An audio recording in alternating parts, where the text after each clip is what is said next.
70 anos. 7 décadas de vida marcadas no meu rosto, nas minhas mãos, na minha história. Nunca imaginei que justamente neste marco da minha existência, eu descobriria a verdade mais dolorosa sobre minha própria família. As palavras do meu filho ainda ecoam na minha mente todas as noites antes de dormir. Se você sumisse amanhã, ninguém iria notar. Só estamos aqui pelo dinheiro. E depois, aquelas risadas, aquele som de deboche coletivo que destroçou meu coração em 1000 pedaços.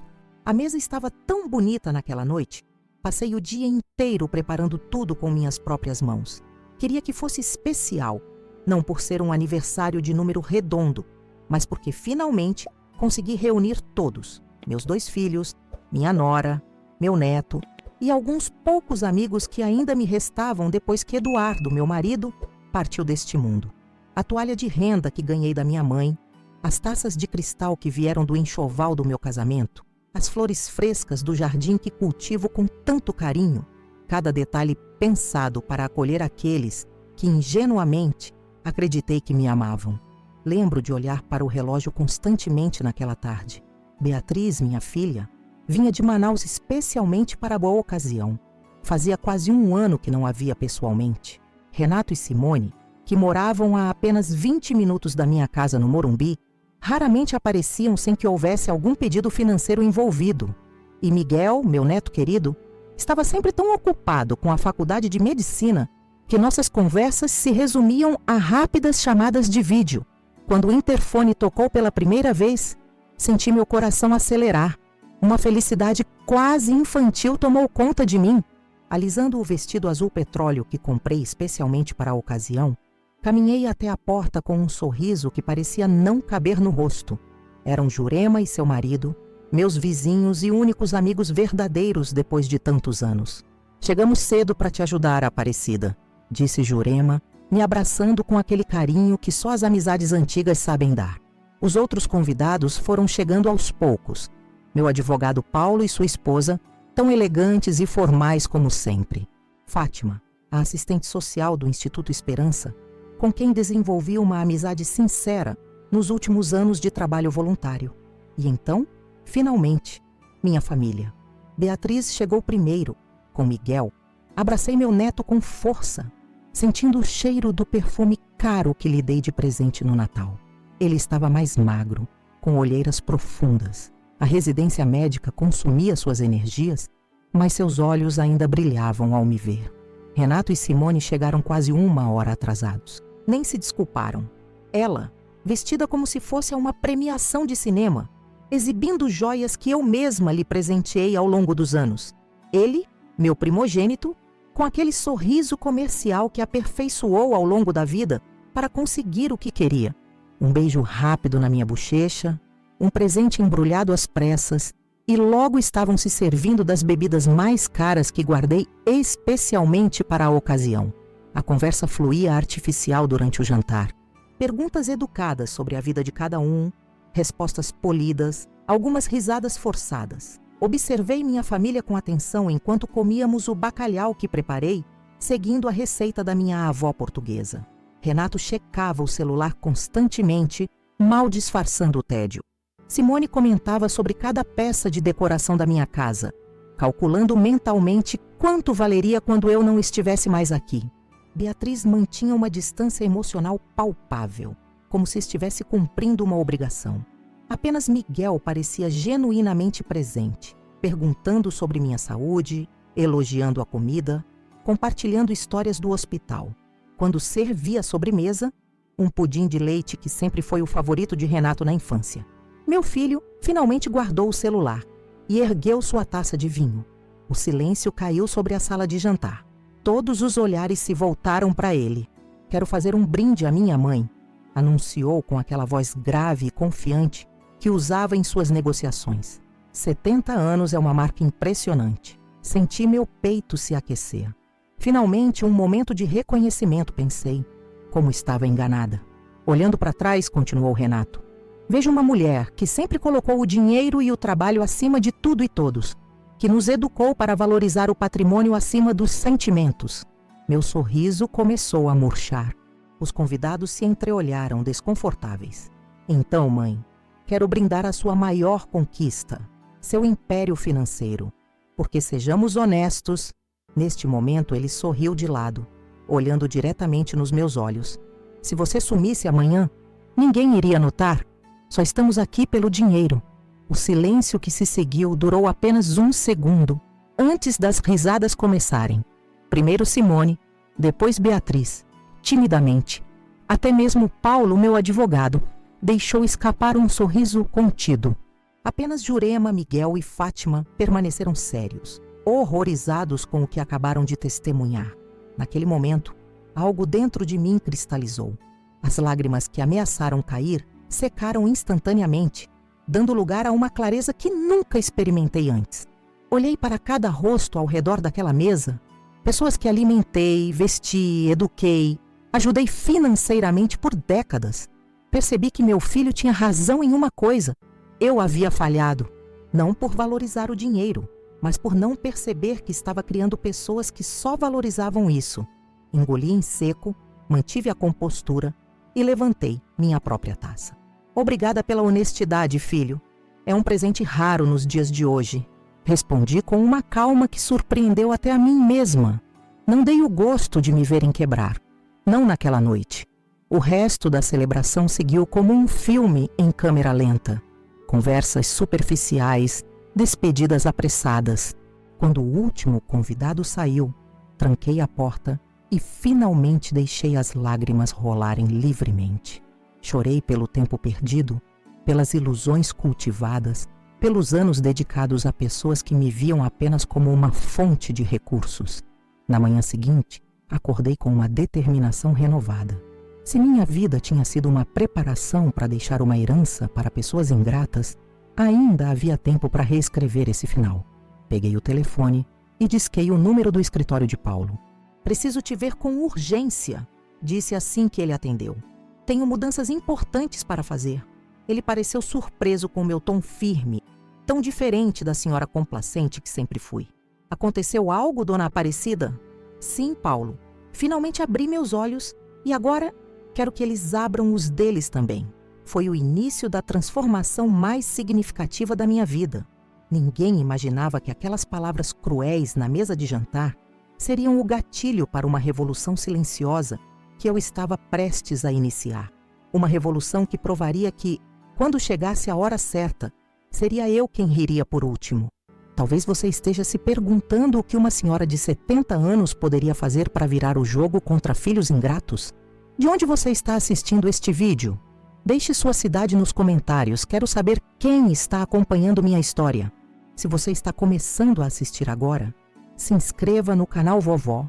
Lembrou para não perder o desenrolar desta revanche que mudou completamente o rumo da minha família. Naquela noite, depois que todos foram embora, a casa ficou com um silêncio que parecia pesar toneladas. Sentei-me na poltrona da sala, ainda vestida com meu traje de festa, olhando para os restos do meu próprio aniversário. Pratos sujos, taças com marcas de batom, guardanapos amassados. As palavras de Renato tinham se transformado em facas que perfuravam repetidamente meu peito. Se você sumisse amanhã, ninguém iria notar. Só estamos aqui pelo dinheiro.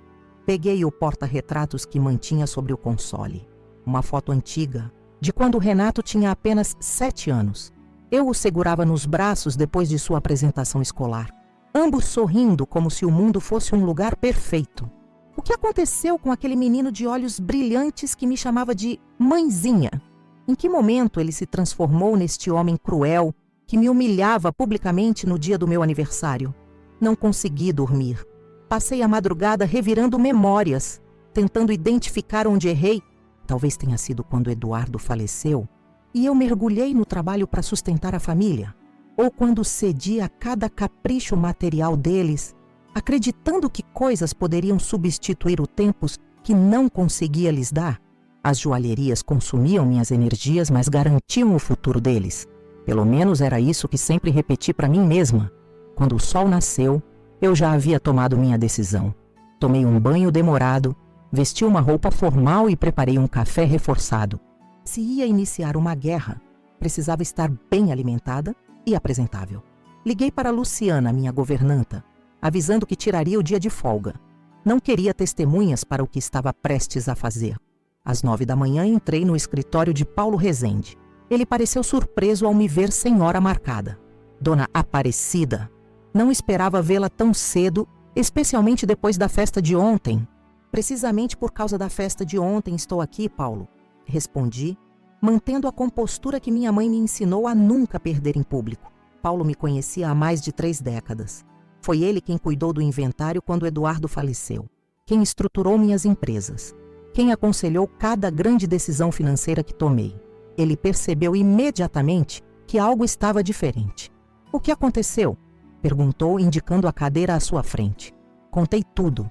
As palavras exatas de Renato, as risadas dos convidados, o olhar de superioridade de Simone, o sorriso amarelo de Beatriz. Paulo ouviu em silêncio, as sobrancelhas cada vez mais arqueadas. Isso é inacreditável, murmurou quando terminei. O que pretende fazer? Quero mudar tudo, Paulo. Meu testamento, minhas empresas, minhas propriedades. Quero replanejar completamente meu patrimônio. Nos dias que se seguiram, passamos horas revisando cada aspecto da minha vida financeira. Descobri coisas que nem mesmo eu sabia, como o fato de que Renato havia pedido dinheiro emprestado em meu nome várias vezes nos últimos anos. Paulo, sempre discreto, pagava essas dívidas conforme minha autorização geral para cuidar dos problemas dos meus filhos. Eram principalmente dívidas de jogo, algumas bastante substanciais. Por que nunca me contou sobre isso? Perguntei, chocada com os valores. Você sempre disse que queria poupá-la de preocupações, Dona Aparecida, que confiava no meu julgamento para resolver estas questões.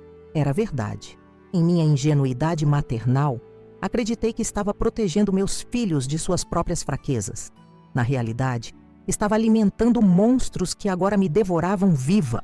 Meu primeiro passo foi verificar exatamente quanto de meu patrimônio estava em meu nome e quanto já tinha transferido para meus filhos.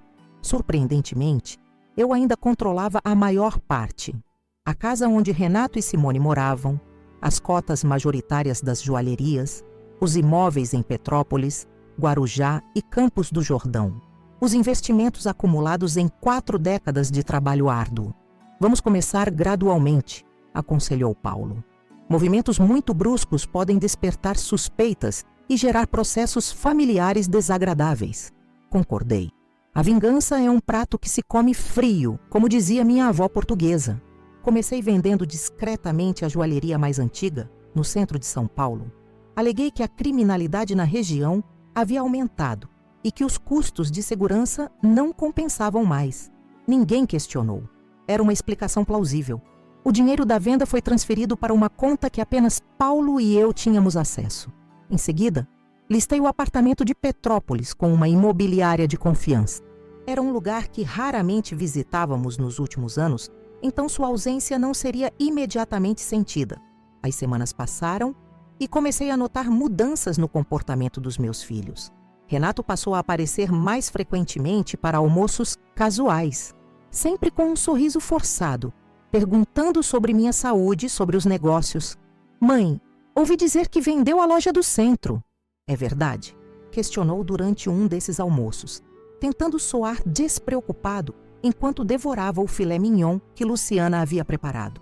Sim, filho. Estava dando muita dor de cabeça, respondi vagamente. A idade chega para todos nós. Estou simplificando minha vida. Ele trocou olhares com Simone, que mastigava lentamente, calculista. E está pensando em vender mais alguma coisa? Insistiu ele. Talvez. Ainda não decidi. Por quê? Está interessado em comprar? Provoquei, mantendo um tom inocente. Não. Só me preocupo com você administrando tantas coisas sozinha, respondeu rapidamente. Sabe que pode contar comigo para ajudar, não é? Naquela mesma tarde, recebi uma ligação de Beatriz de Manaus. Era tão incomum ela me telefonar que quase deixei cair a xícara de chá que segurava. Mamãe, está tudo bem? Renato me ligou preocupado, dizendo que você está vendendo as joalherias. Não todas, querida. Apenas reorganizando alguns investimentos. Tem certeza que está bem? Não está com algum problema de saúde que não quer nos contar? A preocupação em sua voz parecia genuína, mas depois do que presenciei no meu aniversário, Eu sabia melhor. Estou ótima, filha. Nunca me senti tão lúcida. Fiz uma pausa estratégica. Na verdade, estou pensando em fazer uma viagem longa. Talvez conhecer aqueles lugares da Europa que sempre sonhei visitar. O silêncio do outro lado da linha foi revelador. Sozinha? Perguntou finalmente, a voz tensa. Ainda não sei. Tenho conhecido pessoas interessantes ultimamente. Essa última parte não era mentira. Durante minhas visitas mais frequentes ao Instituto Esperança, reencontrei Antônio Pacheco, um viúvo que conhecia superficialmente dos círculos sociais de São Paulo. Ele era voluntário lá há anos, ajudando crianças carentes com aulas de matemática. Começamos a conversar durante os intervalos, descobrindo interesses em comum. Antônio era gentil, inteligente e me tratava com um respeito que há muito não experimentava. Em uma de nossas conversas, contei-lhe sobre o incidente do meu aniversário. Em vez de oferecer palavras vazias de consolo, ele simplesmente segurou minha mão e disse: "Quem não valoriza a fonte de água só entende sua importância quando ela seca." Aquela frase ficou ecoando em minha mente por dias. A fonte não precisava secar completamente.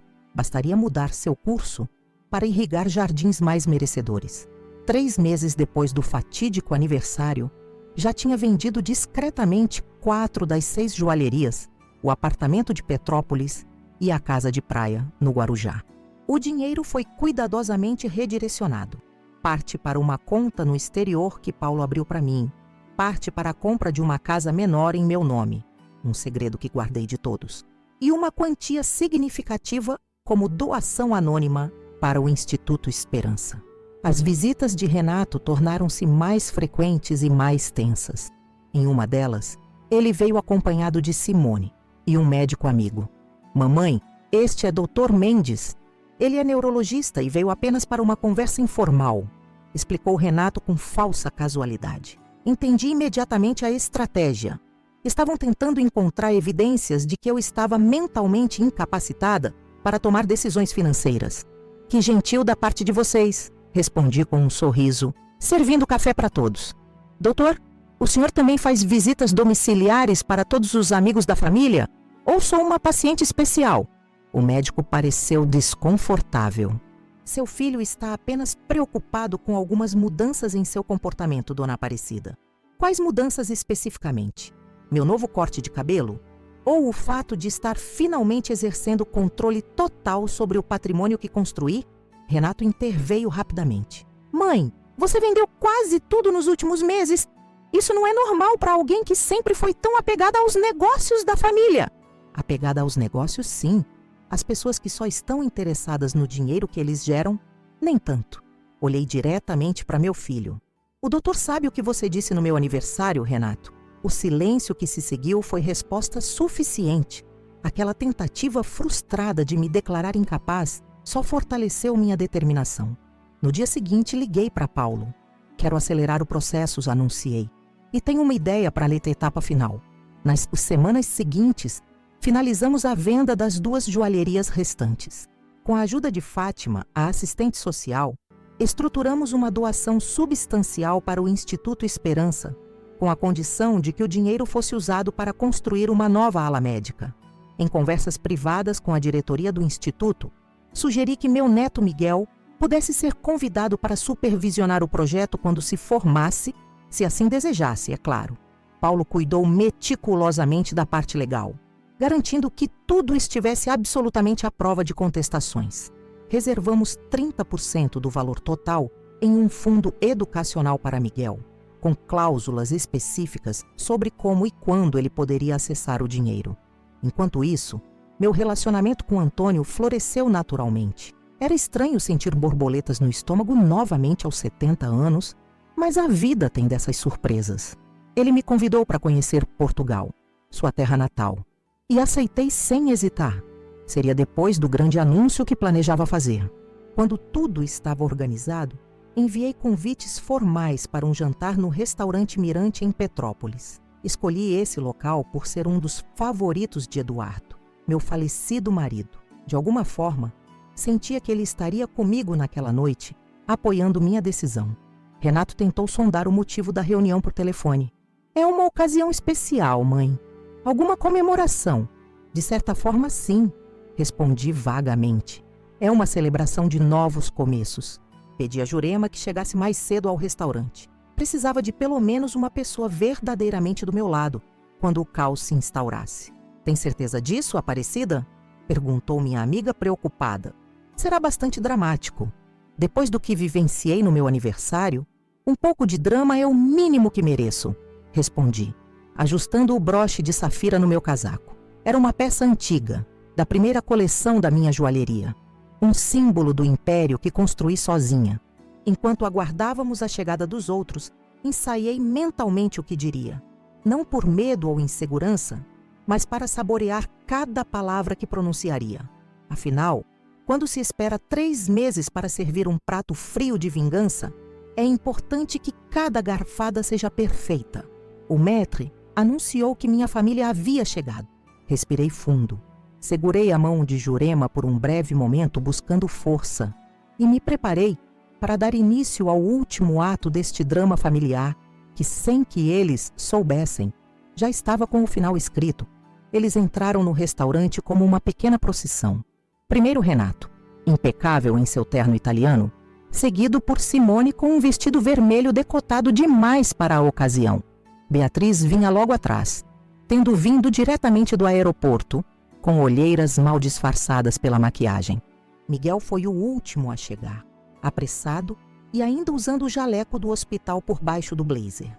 Sinal de que saiu correndo do plantão para estar presente. O maître os conduziu até nossa mesa. Jurema apertou minha mão sob a toalha de linho, um gesto silencioso de apoio que valeu mais que 1000 palavras. Mantive o semblante sereno, como quem não carrega o peso de uma bomba prestes a explodir. Mamãe está deslumbrante, disse Beatriz, beijando minha bochecha. Seu perfume caro invadiu minhas narinas. Um presente que lhe dei no Natal passado. Obrigada, querida. A viagem foi tranquila? O voo atrasou, como sempre, mas valeu a pena para este encontro misterioso. Renato se aproximou, analisando discretamente o ambiente. Seus olhos calculistas percorreram o restaurante luxuoso, provavelmente estimando quanto custaria o jantar. Que surpresa agradável, mãe. Faz tempo que não nos reunimos assim, todos juntos. Desde meu aniversário, para ser exata. Respondi calmamente, indicando os lugares à mesa. Por favor, sentem-se. Já pedi champanhe para começarmos. O garçom apareceu pontualmente com a garrafa que solicitei antecipadamente. Dom Perignon, a mais cara da carta. Renato sorriu, aprovando minha extravagância. Aquele sorriso logo desapareceria. Vovó. Miguel se inclinou para me abraçar. Consegui trocar meu plantão no último minuto. Não perderia isso por nada. Retribui seu abraço com genuíno carinho. Sei disso, meu querido. Você sempre esteve presente quando precisei. Enquanto as taças eram servidas, observei cada rosto ao redor da mesa. Renato cochichava algo no ouvido de Simone, que assentia discretamente. Beatriz verificava o celular a cada minuto, provavelmente preocupada com alguma questão do trabalho em Manaus. Miguel era o único que parecia verdadeiramente presente, seus olhos jovens atentos a cada movimento meu. Jurema pigarreou suavemente, nosso sinal combinado. Era a hora. Ergui minha taça e todos imediatamente silenciaram, como se pressentissem a importância do momento. Obrigada por virem, comecei, mantendo a voz firme. Não é sempre que consigo reunir toda a minha família, então valorizo muito esta noite. É alguma data especial que esquecemos, mamãe? Perguntou Beatriz, visivelmente tentando se lembrar se havia algum aniversário ou comemoração. Não exatamente. Digamos que é uma celebração de clareza. Renato franziu o senho. Clareza? Sim. Tomei um pequeno gole de champanhe, saboreando tanto a bebida quanto o momento. Nos últimos meses tenho refletido muito sobre minha vida, sobre o legado que construí e sobre o que realmente importa no fim das contas. Percebi Renato e Simone trocarem olhares preocupados. Beatriz, subitamente mais atenta, largou o celular. Miguel me observava com uma expressão que mesclava curiosidade e admiração. Como vocês devem ter notado, fiz algumas mudanças nos meus negócios recentemente, prossegui. Notamos sim, Renato interrompeu, incapaz de conter sua ansiedade. Ficamos preocupados, mãe.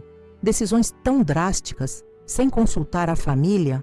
Família, repetia a palavra, deixando-a pairar no ar por alguns segundos. É interessante como esse conceito muda ao longo do tempo, não é? Quando vocês eram pequenos, família significava proteção incondicional. Quando seu pai faleceu, significou responsabilidade absoluta. E agora, fiz uma pausa deliberada. Agora, pelo visto, significa apenas uma fonte de recursos financeiros. O silêncio que se seguiu foi denso como névoa em manhã de inverno. Do que está falando, mamãe? Beatriz tentou soar inocente, mas sua voz tremeu ligeiramente. Estou falando do meu aniversário de 70 anos, das palavras exatas que seu irmão pronunciou e das risadas que se seguiram. Mantive meus olhos fixos em Renato, que empalideceu visivelmente. Se você sumisse amanhã, ninguém iria notar. Só estamos aqui pelo dinheiro. Lembram-se? Miguel engasgou com o champanhe. O quê? Tio Renato disse isso? Disse sim, Miguel. E todos riram. Bem, quase todos. Sorri para Jurema. Existem pessoas que verdadeiramente se importam comigo além da minha conta bancária. Felizmente, consegui identificá-las nos últimos meses. Renato recuperou a compostura rapidamente, como o bom negociador que sempre foi.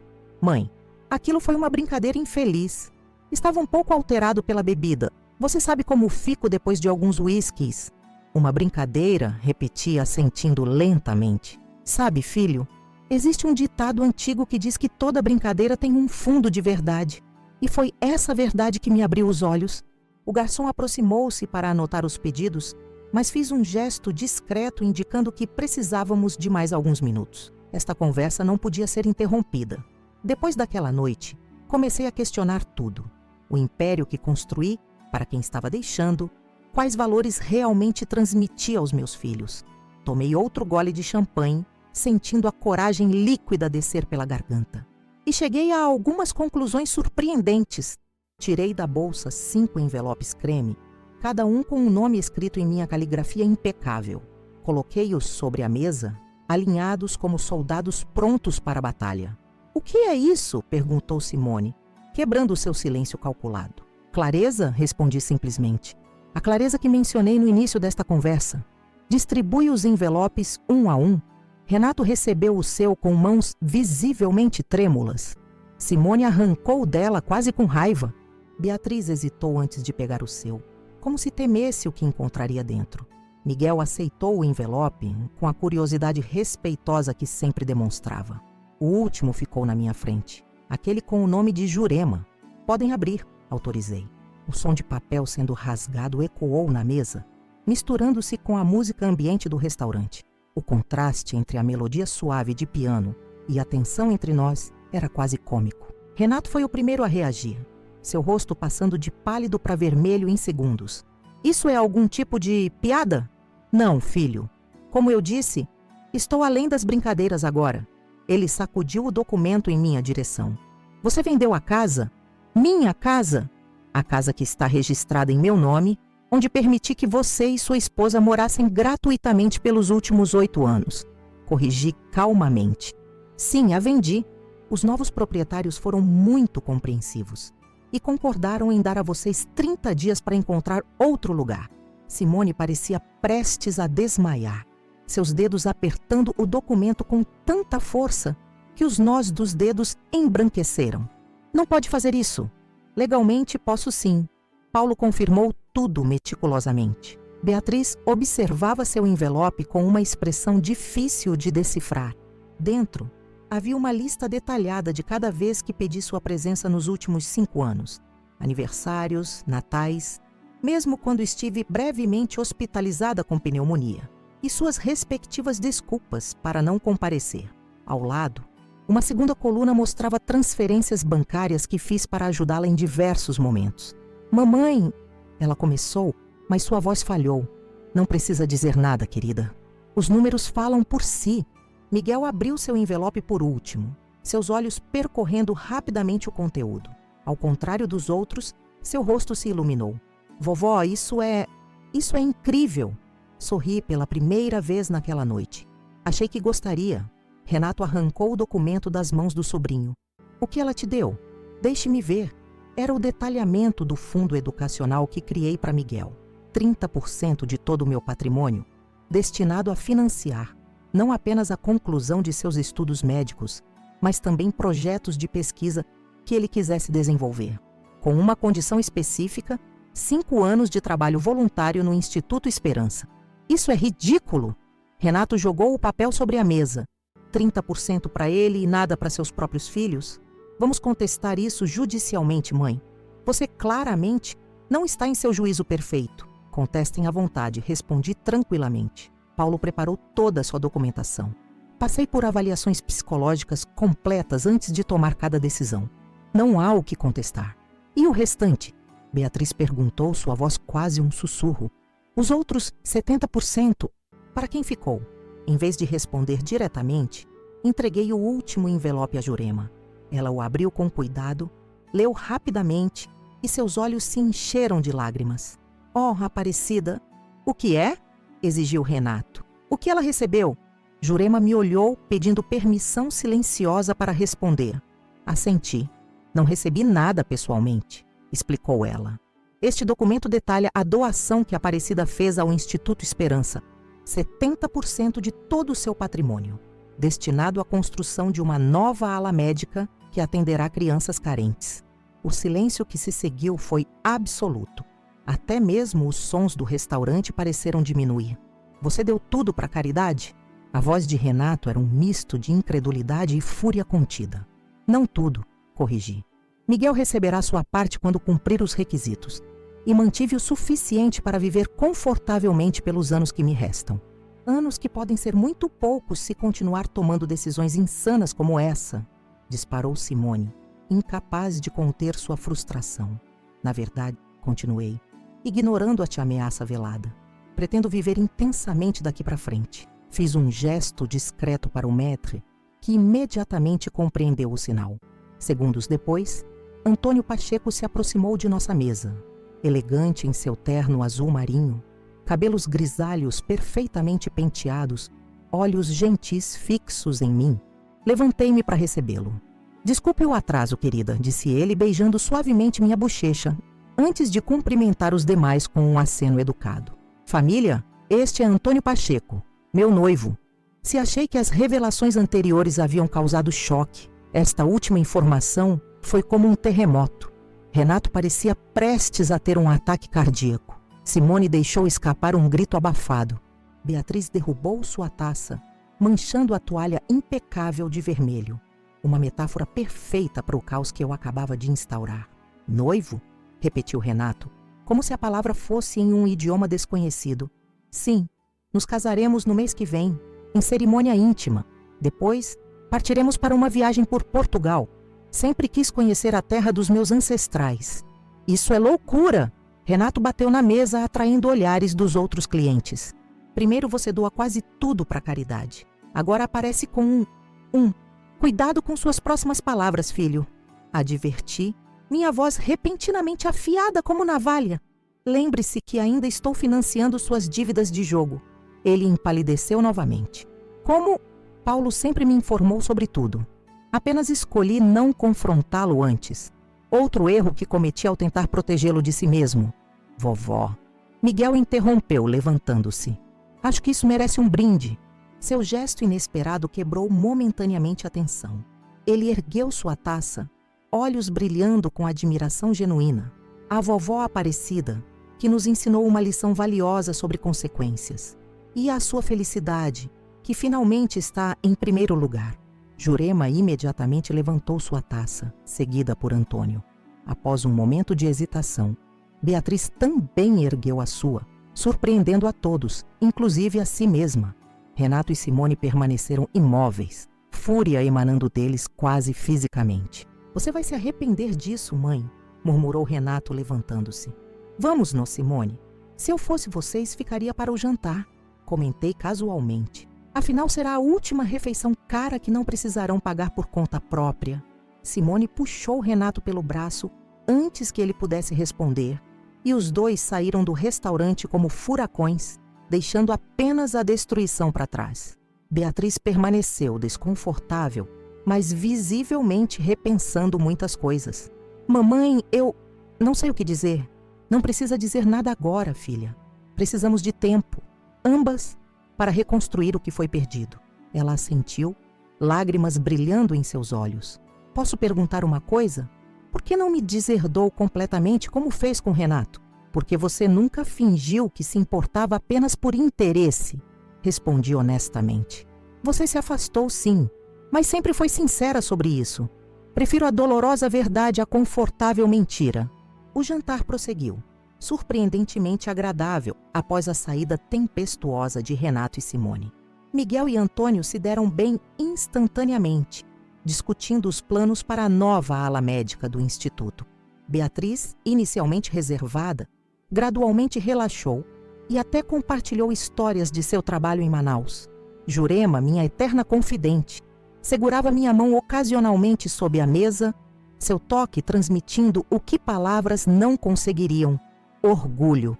Quando a sobremesa foi servida, um delicado mousse de maracujá, Antônio levantou sua taça novamente. A minha futura esposa, que me ensinou que nunca é tarde para recomeçar, para priorizar o que realmente importa e para rir por último. Jurema sorriu, seus olhos encontrando os meus. Aparecida parece que notaram sua ausência bem mais cedo do que imaginavam, não é? Aquela noite marcou o verdadeiro início da minha nova vida.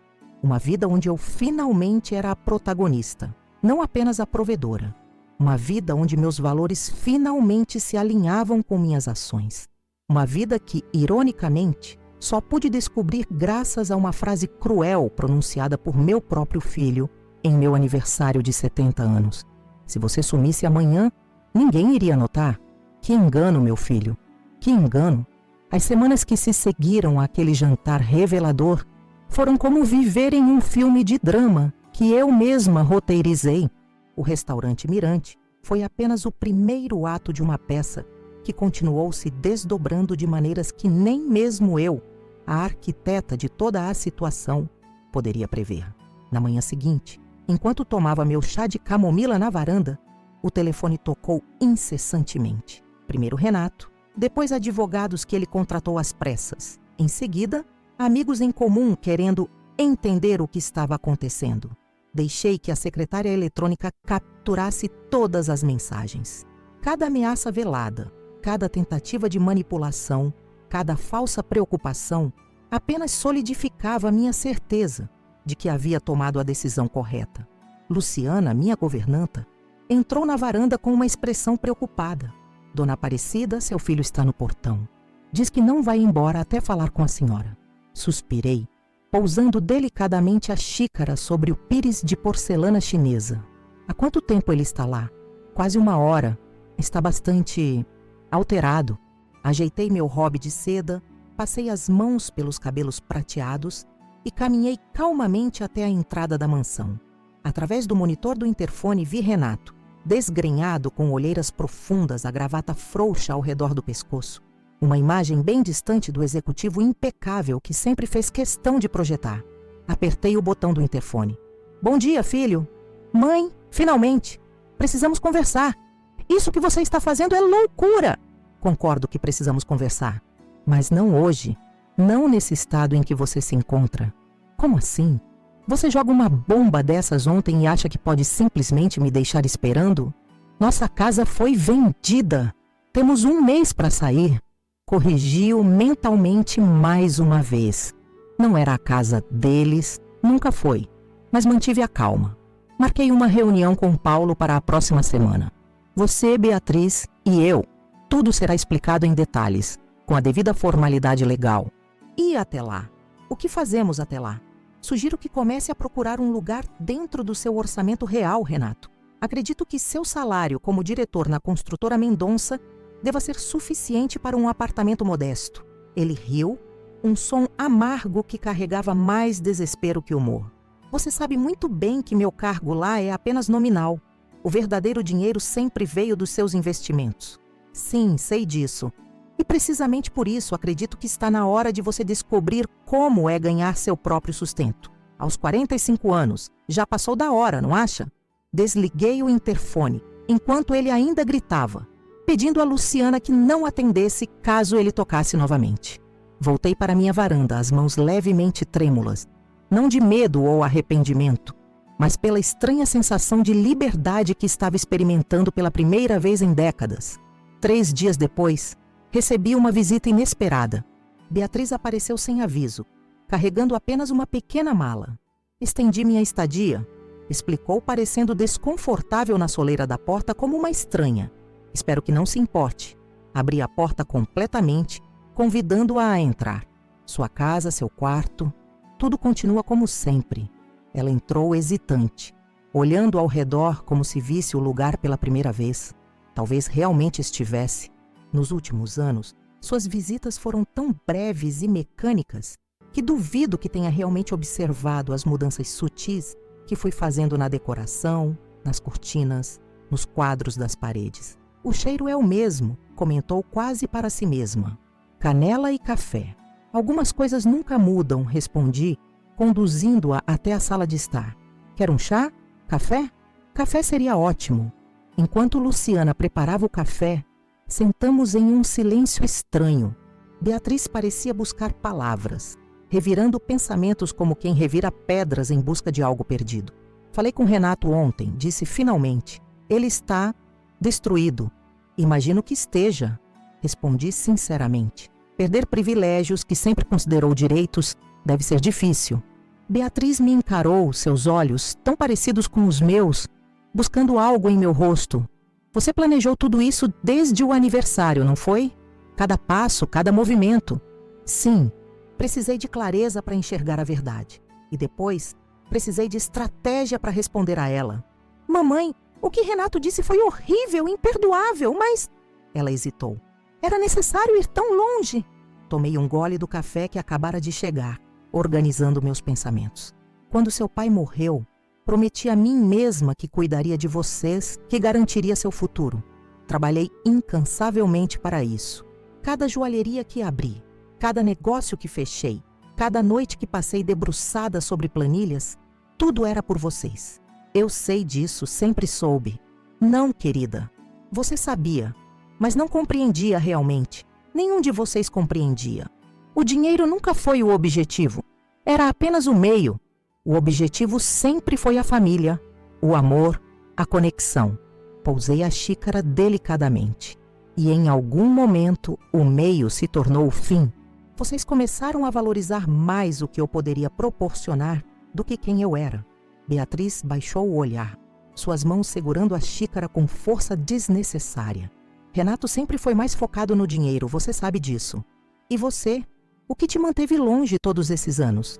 A pergunta direta pareceu pegá-la de surpresa. Depois de um longo silêncio, ela respondeu. Medo, eu acho. Medo de não corresponder às suas expectativas. De não ser bem-sucedida o suficiente, independente o suficiente. Você sempre foi esta força da natureza, mamãe. Construiu um império do nada. Enquanto você seguiu seu próprio caminho. Em Manaus, longe dos contatos que eu poderia oferecer, do conforto que eu poderia proporcionar. Lágrimas silenciosas começaram a escorrer pelo rosto de minha filha. Quando montei meu escritório de arquitetura lá, queria provar que podia fazer algo por conta própria. Mas a distância física se tornou emocional com o tempo. Cada ano ficava mais difícil voltar. Peguei sua mão, sentindo a maciez da pele que não conhecia o trabalho manual pesado, tão diferente das minhas mãos marcadas pelo tempo e esforço. E agora? O que te trouxe de volta realmente? Ela respirou fundo. Honestamente, no início foi o choque, a preocupação com a herança, todas as reações erradas. Mas depois, sentada no avião, comecei a lembrar coisas. O modo como você penteava meu cabelo antes da escola. Como fazia questão de ler para mim todas as noites, mesmo depois de dias exaustivos. Como sorria orgulhosa na minha formatura. Ela enxugou as lágrimas. Percebi que estava perdendo minha mãe, não por suas ações recentes, mas pelas minhas ausências ao longo dos anos. Algo dentro do meu peito, um nó que nem sabia que carregava, começou a se afrouxar. Nunca é tarde para reconstruir pontes, filha. Mesmo depois de tudo? Das coisas terríveis no jantar de aniversário? Você não disse nada terrível naquela noite. Riu sim, o que me magoou, mas nunca verbalizou o que Renato disse. Mas também nunca defendi você, assenti. Isso é verdade. E é algo com que você terá que conviver. Nosso momento foi interrompido pelo som da campainha. Luciana apareceu, anunciando que o Sr. Paulo havia chegado para a reunião programada. Marcamos para hoje? Perguntei confusa. Não, senhora. Mas ele diz que é urgente. Paulo entrou na sala, pasta de couro debaixo do braço, expressão grave no rosto envelhecido. Cumprimentou Beatriz com um aceno breve antes de se voltar para mim. Desculpe a intrusão, Aparecida, mas temos uma situação que precisa de atenção imediata. O que houve? Ele colocou alguns documentos sobre a mesa de centro. Renato entrou com um processo contestando suas doações e a alteração do testamento. Está alegando coação e incapacidade mental temporária. Beatriz levou a mão à boca, horrorizada. Ele não faria isso. Já fez? Paulo confirmou. E há mais. Contratou investigadores particulares para seguir Antônio, tentando encontrar algo comprometedor. Está convencido de que ele é um golpista interessado em seu dinheiro. Uma risada inesperada escapou de meus lábios, surpreendendo tanto Paulo quanto Beatriz. Oh, a ironia! Meu filho, que vive às minhas custas há décadas, acusando alguém de ser interesseiro. Não é motivo para rir, Aparecida, Paulo advertiu. Isso pode se tornar muito feio, muito público. Deixe que seja, respondi, surpreendendo a mim mesma com a falta de preocupação. Não tenho nada a esconder.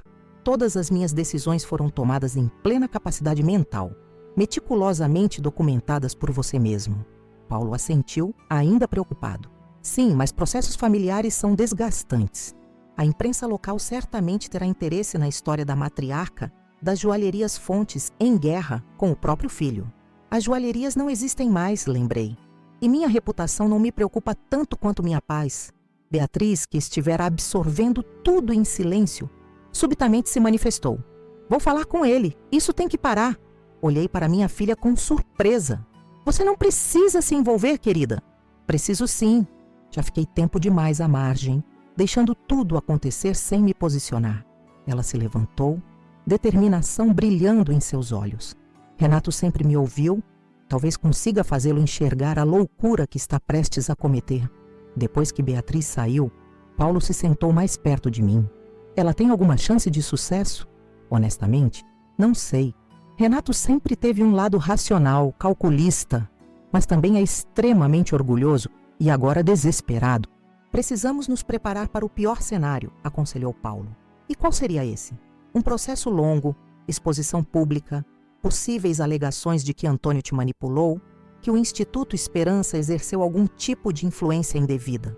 Pensei por um momento, visualizando os possíveis desdobramentos. Se é guerra que Renato quer, Paulo, então guerra ele terá. Mas acho que está subestimando quem realmente sou. Nos dias seguintes, uma tempestade se formou. Como Paulo previu, a notícia do conflito familiar vazou para a imprensa local. Herdeiro contesta doação milionária de empresária a Instituto de Caridade. Filho acusa a mãe de 70 anos de incapacidade mental após deserdar família. Guerra de fortunas. O império das joalherias Fontes em disputa judicial. Cada manchete parecia mais sensacionalista que a anterior.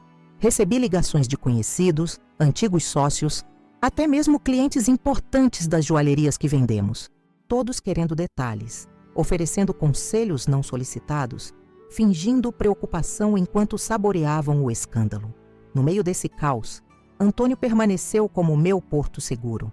Nenhuma vez demonstrou preocupação com as investigações sobre seu passado, com as insinuações maldosas, com as entrevistas de Renato, onde sugeria que ele era um oportunista. Deixe que investiguem, dizia, segurando minhas mãos com carinho. Minha vida é um livro aberto. Viúvo há 8 anos, professor aposentado, voluntário no Instituto há mais de uma década. Se isso não é suficiente para provar minhas intenções, nada será.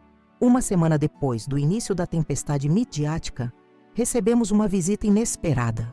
Miguel apareceu em minha porta, carregando um envelope grosso e uma expressão decidida que me lembrou terrivelmente seu avô. Vovó, estive pensando muito sobre tudo isso, disse ele sentando-se na sala. Sobre o fundo educacional que criou para mim, sobre o instituto, sobre o que está acontecendo com nossa família. E chegou a alguma conclusão, querido? Ele abriu o envelope, revelando um maço de papéis meticulosamente organizados. Pesquisei sobre programas médicos voluntários por todo o Brasil. Entrei em contato com o diretor do Instituto Esperança. Desenvolvi um projeto completo para a nova ala pediátrica. Folheei os documentos, impressionada com o nível de detalhe. Plantas arquitetônicas preliminares, orçamentos, cronogramas, até mesmo um esboço de equipe médica necessária. Miguel, isso é extraordinário. Mas por quê? Você ainda está na residência, tem anos pela frente, antes de poder assumir tal responsabilidade. Porque quero provar, para meu tio, para minha mãe, para todos, que não estou interessado apenas no dinheiro. Seus olhos jovens brilhavam com determinação. Quero construir algo significativo, algo que salve vidas, que faça diferença. E quero começar agora, não daqui a anos. Senti um orgulho indescritível. Em meio a toda a lama que Renato estava levantando, este jovem, meu neto, meu sangue, emergia como um farol de esperança para o legado que eu realmente queria deixar. O que precisa de mim? Perguntei. Sua aprovação para iniciar o projeto imediatamente, usando uma parte do fundo. Sei que a condição era trabalhar 5 anos no instituto, mas quero inverter a ordem. Construir primeiro, trabalhar depois. Provar que estou comprometido de verdade. Naquele momento, tomei outra decisão importante. Miguel, vou além de aprovar seu projeto. Vou torná-lo diretor executivo do Fundo Educacional. Você decidirá como o dinheiro será aplicado, com supervisão de Paulo, claro. Seus olhos se arregalaram. Tem certeza? É muita responsabilidade. Tenho. Se há algo que aprendi recentemente, é a importância de confiar nas pessoas certas. Sorri, sentindo uma paz que não experimentava há meses. E você, meu querido, é definitivamente a pessoa certa. No dia seguinte, a primeira audiência do processo movido por Renato estava marcada. Paulo havia me preparado para um confronto difícil, mas ao entrarmos no fórum, encontramos uma surpresa. Beatriz e Miguel já estavam lá, sentados do nosso lado da sala, não do lado de Renato. Meu filho entrou acompanhado de Simone e 2 advogados de aparência agressiva. Ao ver Beatriz e Miguel ao meu lado, seu rosto se contorceu em uma expressão de traição absoluta. O que estão fazendo? Ela vai destruir nosso futuro, sibilou para eles. Beatriz se levantou, encarando o irmão com uma firmeza que nunca vi nela antes. Não, Renato, você está destruindo nossa família. E isso acaba hoje. Antes que ele pudesse responder, o juiz entrou e a audiência começou. Enquanto os advogados apresentavam argumentos preliminares, observei minha família fragmentada. Renato consumido pela ganância e ressentimento. Beatriz finalmente encontrando sua voz. Miguel determinado a construir algo maior que si mesmo. E eu, aos 70 anos, descobrindo que meu verdadeiro legado não estava nas joias que vendi, nas propriedades que acumulei ou mesmo no dinheiro que doei. Estava nas lições que aquele aniversário doloroso acabou ensinando a todos nós. Quando o juiz pediu meu depoimento, levantei-me com a dignidade de 7 décadas bem vividas, pronta para finalmente contar minha versão da história. Não apenas para o tribunal, mas para todos que quisessem ouvir. Quando me levantei para depor naquela sala de audiências, senti todas as idades que já vivi. A menina de 7 anos que ajudava na mercearia do pai, a jovem de 20 que se apaixonou por Eduardo, a mulher de 35 que ficou viúva cedo demais, a empresária de 50 que expandiu as joalherias para 3 estados e, finalmente, a senhora de 70 que descobriu que nunca é tarde para recomeçar. Senhora Aparecida Fontes, começou o juiz. A senhora entende por que estamos aqui hoje? Perfeitamente, meritíssimo. Respondi com voz clara, sem hesitação. Meu filho contesta minhas decisões financeiras recentes, alegando que não estou em plena capacidade mental. E o que a senhora tem a dizer sobre isso? Ajustei o broche de safira em meu casaco, o mesmo que usei no jantar do Mirante, e encarei diretamente os olhos do magistrado. Digo que nunca estive tão lúcida em toda a minha vida. Meu depoimento foi direto, sem drama desnecessário. Relatei os fatos como aconteceram. O jantar de aniversário, as palavras cruéis, a epifania que se seguiu. Expliquei detalhadamente cada decisão financeira tomada nos meses subsequentes, a venda gradual das joalherias, a doação planejada, o fundo educacional para Miguel. A senhora tem alguma animosidade contra seu filho? Perguntou o advogado de Renato, um homem magro com olhos de rapina. Nenhuma animosidade, apenas clareza. Há uma diferença fundamental entre punir e deixar de premiar comportamentos prejudiciais. Respondi calmamente. E quanto ao seu noivo? Continuou ele, carregando a palavra de insinuações. Não acha conveniente que ele apareceu justamente quando a senhora decidiu remanejar sua fortuna? Sorri levemente. Antônio Pacheco é voluntário no Instituto Esperança há 12 anos. Conhecemo-nos há mais de uma década nos eventos beneficentes que sempre apoiei. Nossa aproximação recente coincidiu com minhas decisões financeiras, porque ambas nasceram da mesma fonte, meu desejo de viver autenticamente pelo tempo que me resta. O advogado parecia frustrado com minhas respostas diretas e calmas. Esperava, talvez, encontrar uma senhora confusa, facilmente manipulável ou emocionalmente instável. Em vez disso, enfrentava uma mulher que construiu um império do zero e que, mesmo aos 70 anos, mantinha a mente afiada como as facas japonesas que colecionava. Enquanto respondia às perguntas, observava Renato do outro lado da sala. Seu rosto alternava entre expressões de raiva e desespero. Em um momento específico, quando detalhei as dívidas de jogo que vinha pagando secretamente por anos, ele baixou a cabeça, derrotado. Aquele pequeno gesto me atingiu no peito, não com satisfação, como talvez esperasse, mas com uma pontada de tristeza. Aquele ainda era meu filho, o menino que um dia embalei em meus braços.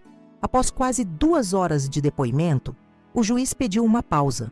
No corredor do fórum, Beatriz se aproximou, oferecendo um copo d'água. Você foi incrível lá dentro, disse ela, a admiração sincera em sua voz. Tão forte, tão clara. Não se trata de força, filha. Apenas verdade. Miguel se juntou a nós, ajustando o jaleco que ainda vestia por ter vindo direto do hospital.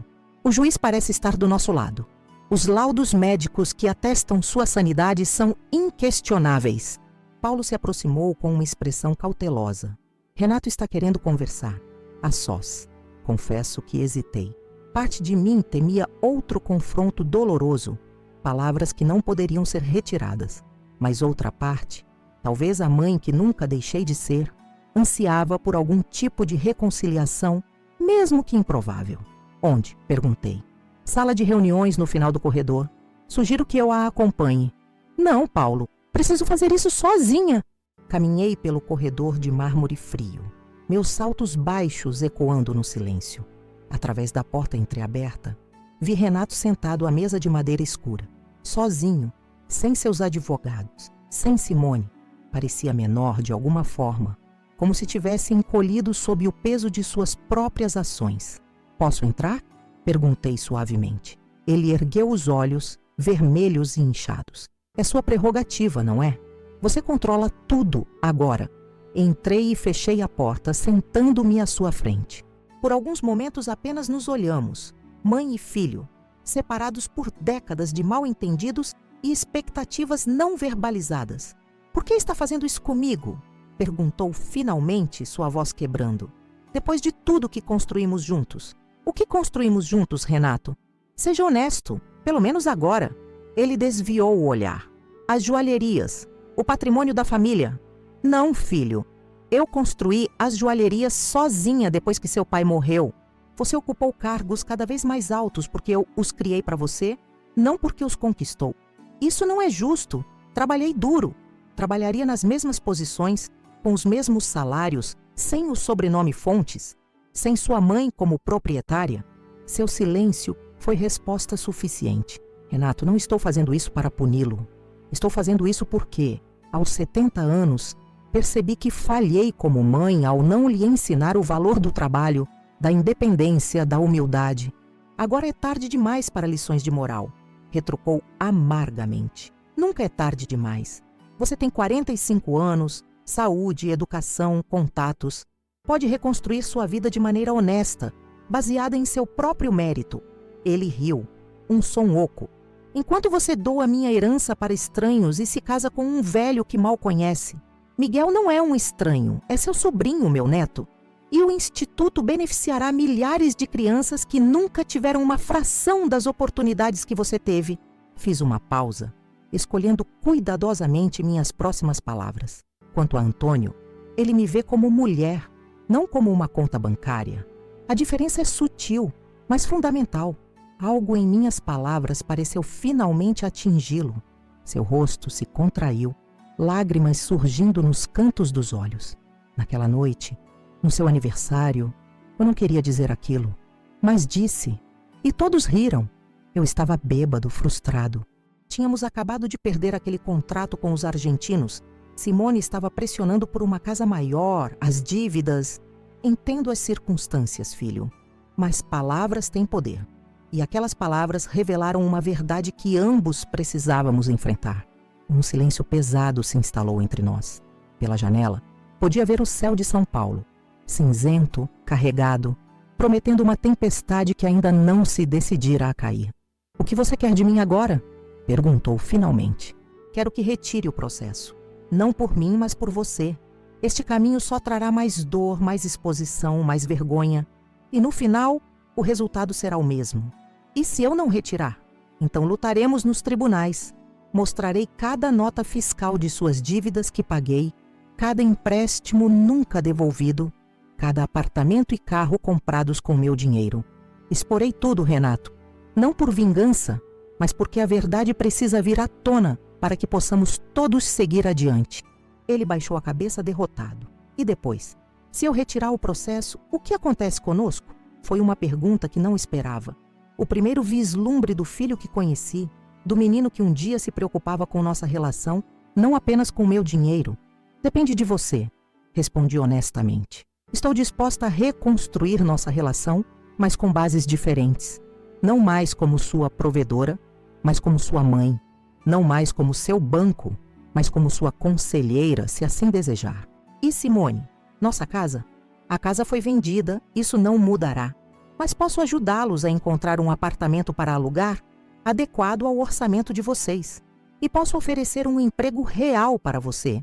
Não nas joalherias que não existem mais, mas no instituto. Sua experiência em administração seria valiosa lá." Ele ergueu a cabeça surpreso. "Você me oferece trabalho na instituição que recebeu o dinheiro que deveria ser meu? Ofereço a oportunidade de participar de algo significativo, de construir seu próprio caminho e de entender que aquele dinheiro nunca foi seu por direito. Era meu para decidir como o utilizar." A audiência recomeçaria em 15 minutos. Levantei-me, alisando meu conjunto de casaco e saia. "Pense no que conversamos, Renato. A decisão é sua." Voltei para o corredor onde Beatriz, Miguel, Paulo e Antônio aguardavam ansiosamente. "E então?" perguntou Paulo preocupado. "Demos o primeiro passo." Respondi simplesmente. "O resto depende dele." Quando a sessão recomeçou, o juiz já parecia inclinado a decidir a meu favor. Os laudos médicos eram conclusivos, a documentação legal impecável, meu depoimento coerente. Então, para surpresa de todos, Renato pediu a palavra. "Meritíssimo", disse ele, levantando-se. "Gostaria de retirar o processo." Um murmúrio percorreu a sala. Os advogados de Renato pareciam atordoados. Simone, sentada na primeira fileira, empalideceu visivelmente. "Tem certeza, senhor Fontes?" perguntou o juiz, igualmente surpreso. "Absoluta. Minha mãe está em perfeita sanidade mental. As decisões que tomou são dela para tomar. Lamento ter desperdiçado o tempo do tribunal." Após alguns procedimentos formais, o caso foi encerrado. No saguão do fórum, repórteres aguardavam, ansiosos por detalhes do escândalo familiar. Renato os ignorou, aproximando-se timidamente do nosso pequeno grupo. "Obrigado", disse simplesmente. "Por tudo." "É um começo", respondi, permitindo-me um pequeno sorriso. 2 semanas depois, em uma cerimônia íntima realizada no jardim da minha casa, casei-me com Antônio. Foi uma celebração simples, com apenas algumas dezenas de convidados. Amigos verdadeiros, colegas do instituto, alguns ex-funcionários leais das joalherias. Para minha surpresa, Renato compareceu sozinho. Simone havia decidido voltar para a casa dos pais em Belo Horizonte, incapaz de aceitar a nova realidade financeira.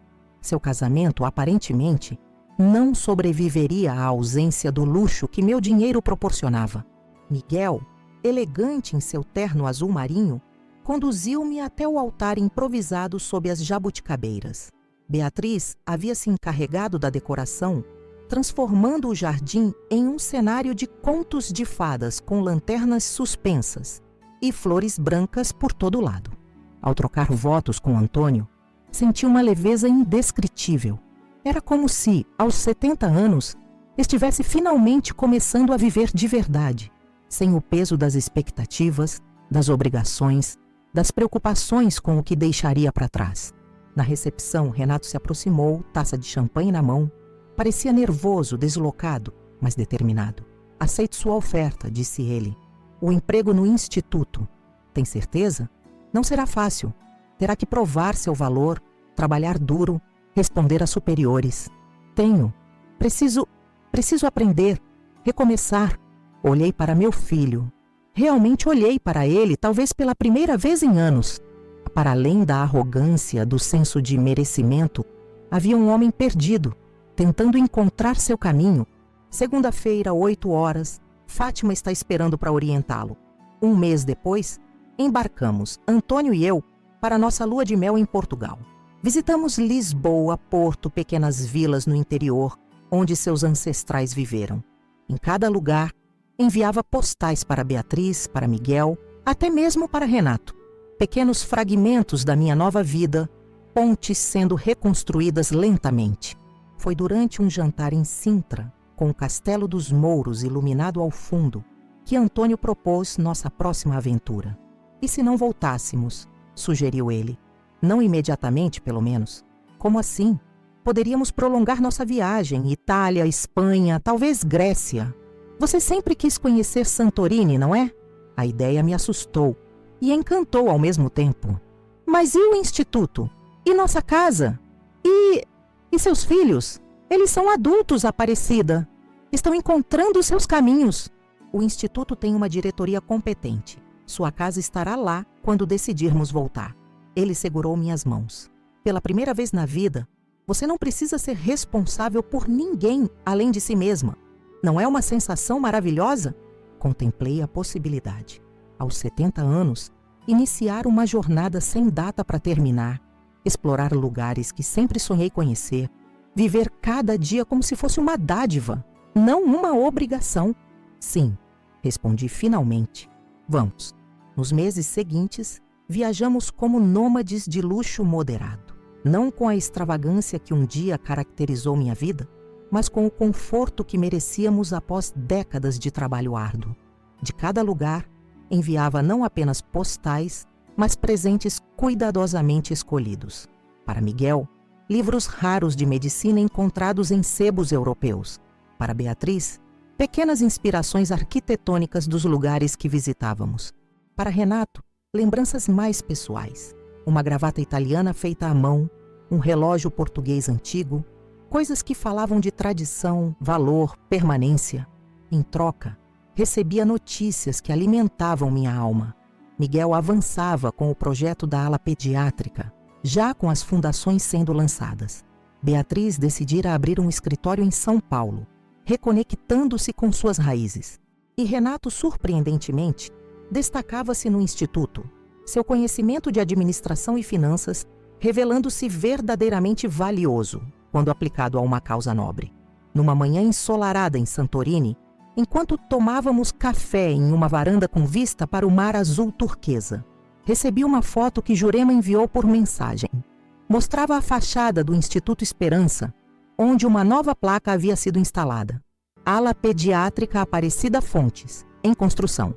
Ao lado da placa, 3 figuras familiares, Miguel, Beatriz e Renato, sorridentes, unidos por um propósito maior que suas diferenças. Mostrei a foto para Antônio, incapaz de conter as lágrimas que escorriam livremente. Valeu a pena, murmurei. Tudo valeu a pena. Naquele momento, contemplando o infinito azul do mar Egeu, entendi a verdadeira lição daquela noite dolorosa do meu aniversário de 70 anos. Às vezes precisamos perder tudo, ou acreditar que perdemos, para descobrir o que realmente importa. Às vezes as palavras mais cruéis podem desencadear as transformações mais necessárias.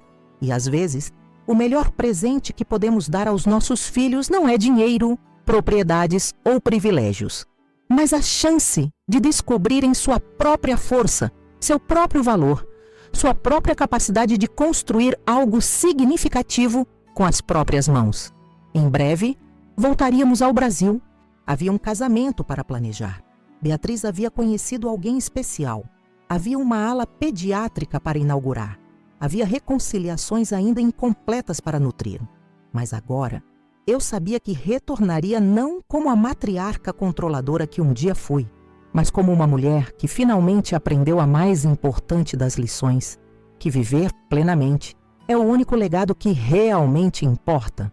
E sim, no final das contas, fui eu quem riu por último, não com amargura ou vingança, mas com a doce satisfação de quem finalmente encontrou seu verdadeiro valor, muito além de qualquer conta bancária.